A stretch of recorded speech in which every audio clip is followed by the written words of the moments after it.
so welcome to my vlog. This is about the Andrew Marr interview on the 30th of April, Sunday morning, 2017, with our Prime Minister Theresa May. It's about the election. So to start off with, quite interesting towards the end of the interview, it's about education and schools. So there she admits that the current funding system for schools is not fair, so we need to make it fairer. And of course it's not fair because of the government that she was a minister of for the last 6 years. So it's almost she's admitting a mistake, which I think it's inadvertently, really. Then another direct quote to do with Brexit is, of course we need to deliver on Brexit. It is what people have asked us to do. Well, actually, only 51.8% of the people asked you to do that, and that's not even, that's not all the voters. A majority have either said we want to remain or didn't vote. Many more people did that than actually voted leave. But there you go. And recent polls also suggest that the tide is turning, that now there's a slender majority in the latest polls that believe it was a mistake to have voted to leave. So in the interview, not many questions were answered at all. Most questions were avoided, or she diverted into something else, or just simply not answered. So right at the beginning, Andrew Marr asks her, can we please not have any sound bites? And in her answer, that's 30 seconds into the interview, she already goes on to say it needs to be a strong government, etc. So she already goes into this strong sound bites. Yes, strong and stable leadership, strong and stable government. She then takes the opportunity to encourage everybody to vote. Everybody must go out and vote. She's probably forgotten that 2.4 million 18 to 24-year-olds actually will vote Green or Labour. So I would imagine she didn't want those people to go out and vote, really. So then Andrew Marr asks, is it going to be the same as usual, like with under Cameron, or is there going to be any difference? She doesn't really give an answer. She says, I served under Cameron, I'm really proud, look at what he's done. Total smokescreen, not answering the question. Are you going to be different? Are you going to have a different policy? I'm proud to have been. So that's not really an answer. So she says, oh, they've brought the deficit down by 2/3. At the same time, they increased the debts from 900 billion to more than 1.5 trillion. Sorry. So that's almost doubling it, and that is more than all the Labour governments together. So they increased the debts by more than all the Labour governments before them put together have increased the debts. So what is different between you and Cameron? Well, I'm my own person. Yeah, that's not an answer.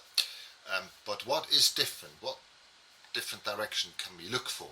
And then again, avoiding the question, she says we do need to deliver on Brexit and deliver the best deal. That's not an answer. That's not different. Cameron would say that, wouldn't he? But there are also longer term issues, such as the impact of a aging population. Again, that's not answering. She says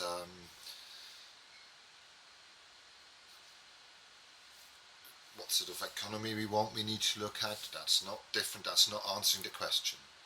So then Andrew Marr says we have a huge number of people, particularly the public sector workers, that had 7 years of low inflation, wage increases, and some of them had freezes in wages. A lot of them. Um, can that go on? Is that, when you vote Conservatives, is that what you're voting for? That this is the future? That these increases, these increases will be less than inflation? Again, avoiding the question, she goes on to, we've had to take some tough decisions about the public sector. We did that because the state of the economy left by the Labour Party, of course. The Labour Party gets mentioned 6 times. She's only prompted once to give an answer about the Labour question, but of course she drags the Labour Party into the dirt 6 times. She also says about 15 times strong government, tough decisions, tough negotiations about 20 times. Why does she have to say that? It's something that people should feel. You don't have to say it and drum it into people, because if you do, then I suspect that you're hiding something and you're actually the opposite. So that's why it's like when dogs bark. They bark because they're frightened. Again, on the same question, she of austerity and public sector pay freezes, we need to look to the future, the long term. We need to ensure that we get the issue right in the public sector. Okay, yeah. How? She wants a strong economy. How? That can pay the public sector. Strong government. Again, why do you need to say it? Be it. Don't say it. Strong government that understands the importance of growth in the economy. And we need to have a government that knows the importance of the growth in the economy. Again, she's repeating herself, not answering the question. What are you going to do about the pay freezes? A strong economy, yes, all right. At least say, yes, we're looking to increase it, we'll try to give him 2%, not just 1. And so he had Andrew Marr to push again, 14% pay decrease in real time for the nurses since 2010. Again, she's avoiding the question. He says, well, that's not the sort of country you want to run, is it? And she just says, I want a country that works for everyone, not just the privileged. Bollocks, because then she goes on and says, yes, but half of the NHS staff get this this average wage increase bonus thing of 3%. But that's only half, so those are the privileged, the ones on the 1%, which she called basic. What is basic about it? Basically going down and down and down. That's what she means by basic in real term. So it's bollocks. So again, she's fighting for she's saying, look, what we've achieved. Half of them have this 3%, which is questionable anyway, but that makes them more privileged than the other half. I can't believe. And again, she goes on over this 10 billion extra funding. Over what period, she doesn't say. I presume 2022, I have no idea. So Andrew Marr interrupts her, and he goes on, but what about the food banks, the nurses that have to go to the food banks? And then she just goes on and says, well, there are many reasons people are going to food banks. What sort of answer is that? Yes, of course there are many reasons. But I want to develop an economy where we can pay the public services to... It's bollocks. There are no answers. Yes, of course we all want that, but you don't say how or what or when. It's not answering the question. Are you happy about those people going to the food banks? Say no. Don't give us this bullshit about the bloody strong economy all the time.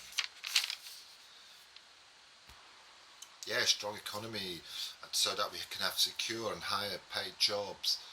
Bollocks again, it's for the privileged, isn't it? Because not everybody can have high paid job, because your economy is not based on that. Your economy is based on a vertical system, not a horizontal system. So Andrew Marr interrupts her again and says, yes, but they do not have enough to eat. And again, she doesn't say, yes, I'm really sorry, we're working on it. She just says, but you're only able to, to increase it if you have a government that understands the importance of the economy.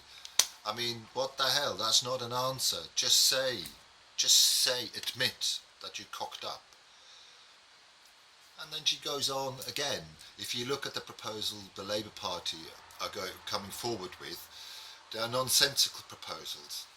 Are you sure? They haven't even brought the proposals forward. They haven't finished their manifesto. It's next week, remember? She said that the costs simply don't add up. Have they brought forward the costs yet? I don't think so.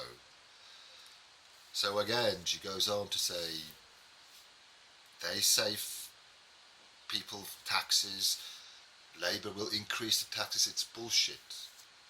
It is bullshit. The only straight answer, really, in the whole interview is when Andrew Marr referring to Tim Farron to say, do you believe that same-gender sex is a sin? And she says no. That's the only straight answer she gives. So I have no idea. Shall I trust in a woman like that, who lies, who doesn't answer questions, who's worried to meet the public, who has to arrange all her public meetings with all her cronies around her, some paid, some volunteers, where already people are moaning for having to hold up placards for too long, their arms ache. What is going on, woman? I don't understand. Please don't trust that woman. Please don't trust her team, as she calls it in the interview as well. It is absolutely abysmal. I'm sorry. You are not my Prime Minister. And I hope deep down in my heart that for sure on the 9th of June you are not going to be our Prime Minister. Thank you for listening.